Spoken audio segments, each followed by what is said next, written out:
आगे बढ़ते हैं। डिप्टी सीएम केशव प्रसाद मौर्य का अखिलेश पर हमला है। सपा का परिवारवादी कुशासन भूले नहीं। सपा सरकार में परिवार के 4 दर्जन मंत्री, परिवार का हर सदस्य सीएम था। पीडीए मतलब परिवारवादी डेवलपमेंट अथॉरिटी, पूर्व मुख्यमंत्री और सपा बहादुर श्री अखिलेश यादव का परिवारवादी कुशासन अभी तक लोग भूले नहीं हैं। उनके परिवार नातेदारों के करीब 4.5 दर्जन से ज्यादा सदस्य किसी न किसी तरह लाल बत्ती लेकर सत्ता की चाशनी में डूबे हुए थे। आलम यह था कि जितने सदस्य उतने ही राज्य के मुख्यमंत्री। ये था उनका असल पीडीए यानी कि परिवारवादी डेवलपमेंट अथॉरिटी।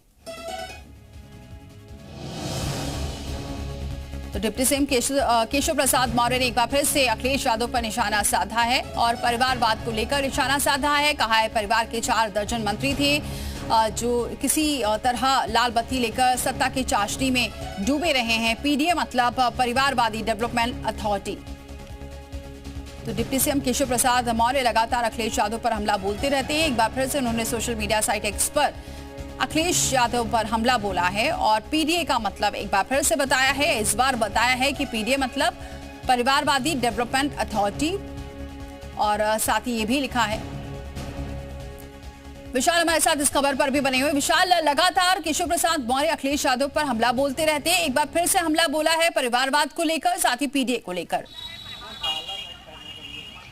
देखिए, बिल्कुल केशव प्रसाद मौर्य ने एक बार फिर से अखिलेश यादव पर हमला बोला है और पीडीए को लेकर उन्होंने एक बार फिर से ट्वीट किया है। और लगातार अगर आप देखेंगे तो अखिलेश यादव पर हमेशा ही केशव प्रसाद मौर्य हमलावर जो है नजर आते हैं, चाहे वो बयानों में हो चाहे ट्वीट के माध्यम से हो। और फिर से केशव प्रसाद मौर्य जो यूपी डिप्टी सीएम है, उनका ये ट्वीट सामने आया है। जी बिल्कुल विशाल, ये माना जाए कि लगातार अखिलेश यादव और केशव प्रसाद मौर्य एक दूसरे पर हमला बोलते हुए नजर आ रहे हैं। इसका कुछ असर जनता पर भी पड़ने वाला है, क्योंकि कहीं परिवारवाद की बात करते हैं तो कहीं अखिलेश यादव सीधे डिप्टी सीएम केशव प्रसाद मौर्य को आड़े हाथों लेते हैं। नहीं, देखिए पीडीए की अगर हम बात करते हैं तो समाजवादी पार्टी का ये जो पीडीए का फॉर्मूला था 2024 के लोकसभा चुनाव में बहुत ज़्यादा कारगर साबित हुआ था। लेकिन अगर आप देखेंगे तो लगातार अब बीजेपी भी जो है तमाम अपने जो पिछड़े नेता हैं उनको भी लगातार जो है आगे की तरफ जो है करके आक्रामक जो है अंदाज अपना चुकी है। और इसी कड़ी में UP deputy CM Keshav Prasad Maurya की अगर हम बात करें तो वो लगातार इस पूरे मामले को लेकर अखिलेश यादव पर लगातार सवाल खड़ा करते रहे। और इसीलिए शायद पीडीए के कार्ड के तौर पर जिस तरह से तमाम बीजेपी ने प्लानिंग की है, उसी का एक हिस्सा ये भी माना जाता है कि लगातार ट्वीट करके पीडीए के फैक्टर्स पर समाजवादी पार्टी को घेरा जाता है। तो इन्हीं सब चीज़ों को लेकर फिलहाल ये कह सकते हैं एक बार फिर से केशव प्रसाद मौर्य का ट्वीट सामने आया है। बहुत शुक्रिया विशाल, ये जानकारी अब तक पहुंचाने के लिए। तो सपा पर डिप्टी सीएम का भी बड़ा हमला था और डिप्टी सीएम भी लगातार अखिलेश यादव पर वार करते आए हैं। अखिलेश यादव ने भी वार किया था। तो अखिलेश यादव का भी वार था जिसमें केशव प्रसाद मौर्य को स्टूल मंत्री कहा था। बीजेपी प्रखर नहीं, बिखर राष्ट्रवाद है। डिप्टी सीएम केशव प्रसाद मौर्य सिर्फ मोहरा हैं, ये कहा था। 100 एमएलए लाने पर सीएम का ऑफर। केशव प्रसाद मौर्य का इस पर पलटवार है और लगातार केशव प्रसाद मौर्य पलटवार करते नजर आए हैं। अखिलेश यादव पर निशाना साधते हुए नजर आए। एक बार फिर से उन्होंने निशाना साधा है और परिवारवाद को लेकर कहा है कि सत्ता की चाशनी में डूबा रहा है हमेशा परिवार का हर सदस्य सीएम था और हमेशा ही सत्ता की चाशनी में डूबा रहा है। तो वार पलटवार का जो दौर है वो लगातार देखने को मिल रहा है। एक तरफ अखिलेश का वार है तो दूसरी तरफ डिप्टी सीएम केशव प्रसाद मौर्य लगातार हमलावर है। अखिलेश यादव ने जो कहा था वो भी आपको बता रहे हैं। अखिलेश यादव ने केशव प्रसाद मौर्य को लेकर जो हमला किया था उसमें स्टूल मंत्री कहा था। बीजेपी प्रखर नहीं, बिखर राष्ट्रवाद है और डिप्टी सीएम केशव प्रसाद मौर्य सिर्फ मोहरा है। अशोक यादव हमारे साथ जुड़ चुके हैं, सपा प्रवक्ता हैं। बहुत स्वागत है अशोक जी हमारे साथ जुड़ने के लिए। अशोक जी, एक बार फिर से डिप्टी सीएम केशव प्रसाद मौर्य ने सपा को लेकर घेरा है और परिवारवाद को लेकर एक बार फिर से निशाना साधा है कि पूरा परिवार सत्ता की चाशनी में डूबा रहा है हमेशा।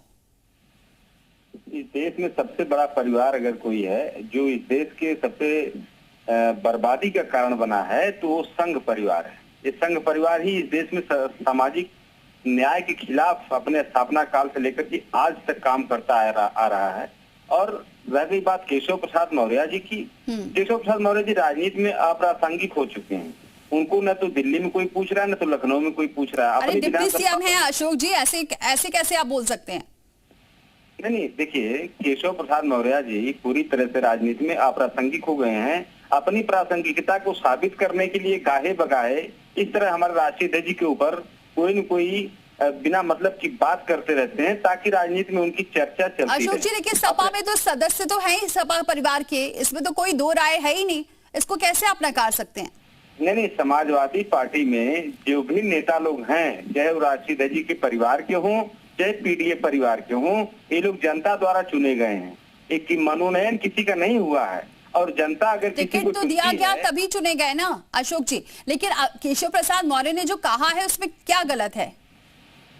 नहीं, केशव प्रसाद मौर्य, वही तो मैंने कहा कि केशव प्रसाद मौर्य जी अगर परिवारवाद के इतने खिलाफ हैं तो आज मुख्यमंत्री श्री योगी आदित्यनाथ जी परिवारवाद की ही देन है, आज मुख्यमंत्री बने हैं। उनके परिवार के लोग ही वहाँ पे जो गद्दी है गोरखपुर में, गोरखपीठ, वो परिवारवाद की ही देन है मुख्यमंत्री जी।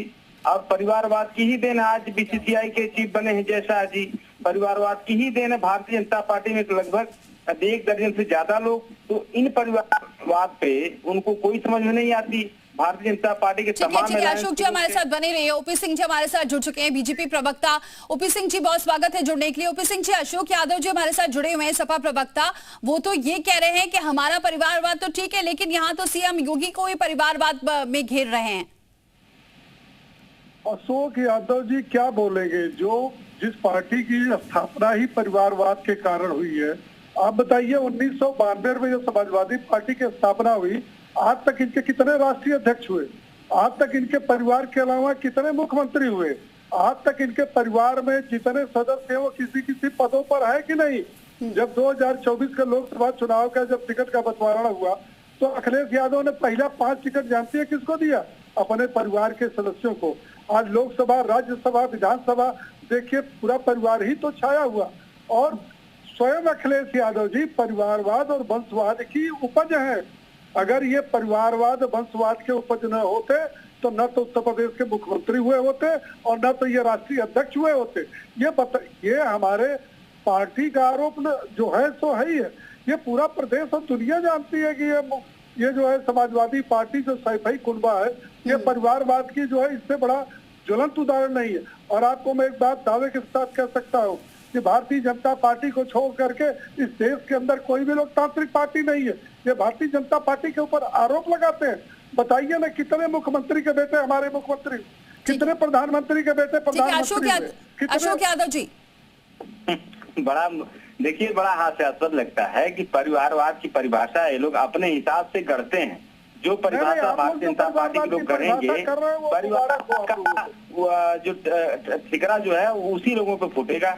अब इनके जो है पंकज सिंह से लेकर के जो रक्षा मंत्री राजनाथ सिंह जी के लड़के पंकज सिंह, ये किस बात की देन बताएं जरा। आप मैंने मुख्यमंत्री जी का नाम लिया योगी आदित्यनाथ जी का, ये परिवारवाद की देन है कि नहीं, इसको खंडित करें। ये ठीक है ओपी सिंह जी, बहुत शुक्रिया अशोक यादव जी हमारे साथ जुड़ने के लिए, अपनी बात रखने के लिए।